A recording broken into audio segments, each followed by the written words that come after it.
Most founders assume that once a prospect shows interest, the hard part is done. They replied, they took the call, they asked for details. It feels like progress, and in a way, it is. But interest isn't commitment. Between the first conversation and that signed agreement, things can go quite very quickly.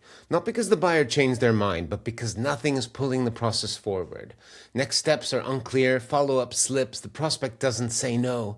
They just stop moving.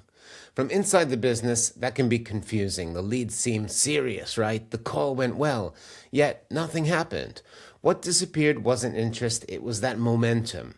Commitment needs momentum, a clear pathway, a sense that something is happening, and without that, other priorities, life, takes over, and the problem that felt urgent once starts to feel manageable again. Buyers rarely tell you they're losing interest, they just disappear.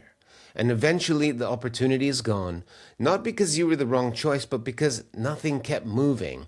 Businesses that convert consistently don't leave this stage to chance. They agree the next logical step before the conversation ends. They make the timeline clear. They keep things moving so uncertainty doesn't build.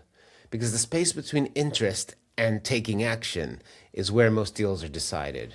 When you manage that part well, outcomes stop feeling random.